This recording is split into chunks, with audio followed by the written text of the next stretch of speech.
Our lives are defined by the way we see the world.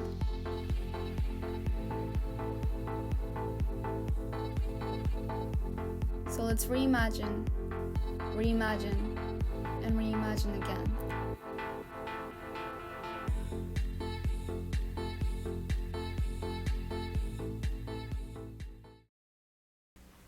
Hi everyone. How many of you are here today with friends or family? That's great.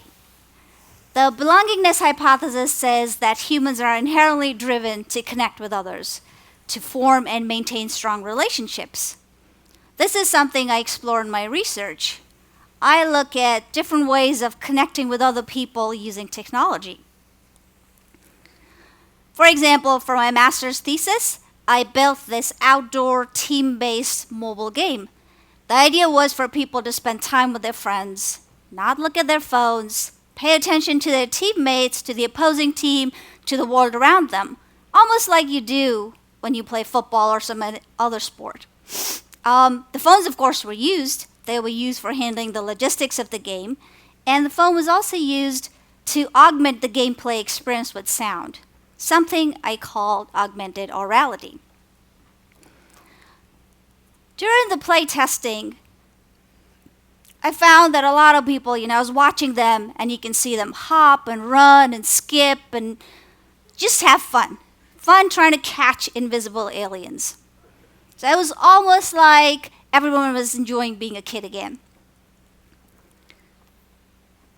After finishing my thesis, I was trying to come up with ideas for my next research project.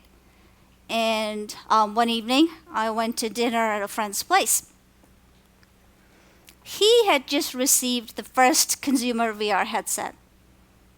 It was the Oculus DK1. It was still sitting around in a box, and none of us really knew what to expect from VR. So we thought after dinner that we'll actually give it a shot, try out and find out what this VR thing was all about.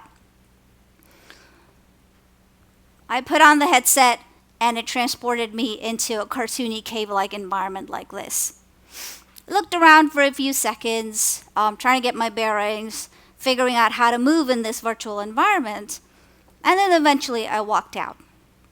And I hadn't even gone maybe 10 steps out of the cave when I found myself at the edge of this really steep vertical drop.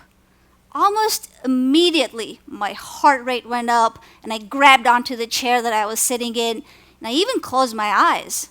I kept trying to tell myself, this is not real, I'm still in the living room, it's not going to hurt me, everything's fine. And yet, my unconscious mind was responding as if this were real. It was actually there. For the rest of the evening, I watched my friends go through the same experience. I could see them walk out of the cave, I could see them get to the vertical drop, but I never felt the same thing again. It was like I was watching them do it in video. I was watching a place, but I wasn't in that place. So this got me wondering, what was really different about the virtual reality headset? Why did I feel the things I did when I had it on and not when I didn't? It also made me wonder about how more than one person could actually enjoy the experience together. That led me to one of my early VR projects, Metaspace. In Metaspace, I had two people in a room scale setup, which means in a room size space that they could walk around in. And they could do that physically as well as virtually. They all had corresponding virtual bodies, and this looked like this. Quite cartoony, but they could still experience walking on this rickety bridge together. So it was a shared virtual experience. Social VR, of course, is no longer new, but this was also 2014. There was only one consumer VR headset on the market at the time. After building Metaspace, I started thinking, wouldn't it be great if everybody could build and share these VR experiences? And that's when I came up with Oasis. So Oasis is a way for anybody to build a VR experience, to share a VR experience, without having to write a single line of code. It's about as simple as pulling a phone out of your pocket and taking a photo with it. The way it works is it uses the real world as a template. So for example, the hallway here becomes a bridge, the pillar becomes a stone sculpture, and the planters turn into these barrels. So all the affordances of the real world are maintained, but what you see is entirely different. Here's a person walking down the same hallway wearing a VR headset, and you can see them walking down the hallway and the bridge at the same time. It's like being in two parallel worlds simultaneously. So this was made possible by the Google Tango tablet that was available back then. And it had a depth sensor in the back, which allowed us to do a 3D scan of a physical space right on the device.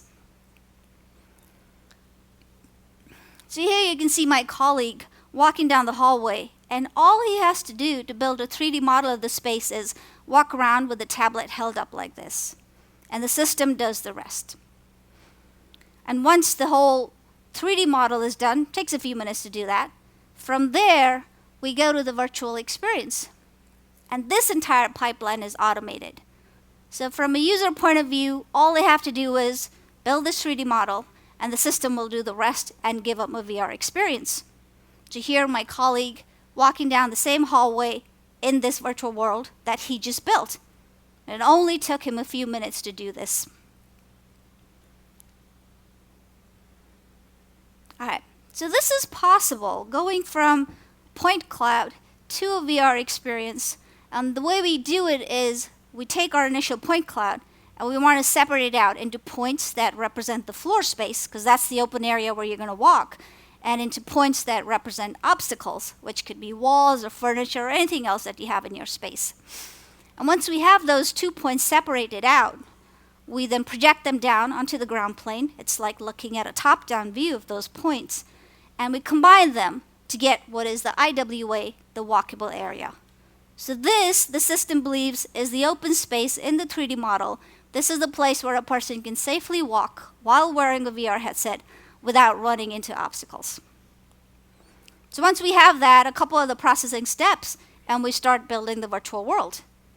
This starts with, we first have our ground terrain and the skybox. These are the static elements. They don't really change when a person is interacting with them in the real world, in the virtual world, I mean. We then put boundary elements around the walkable area that we just estimated. We don't really want the person walking into the walls as they're walking in this detected walkable area.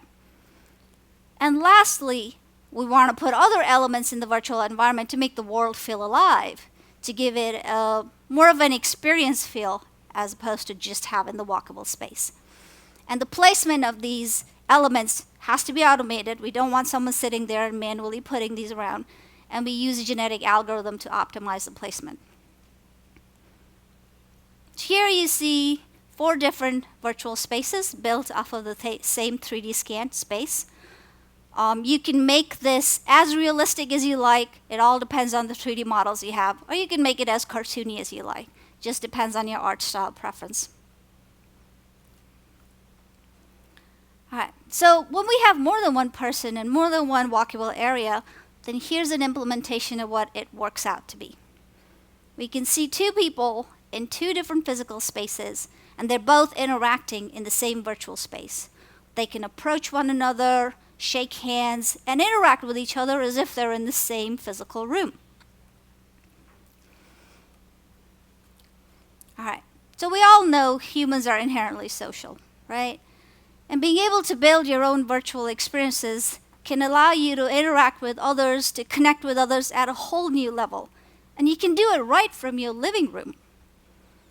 You could do things like host events, you could hang out with friends, you could take a dance lesson, you could create art, you could escape, meditate.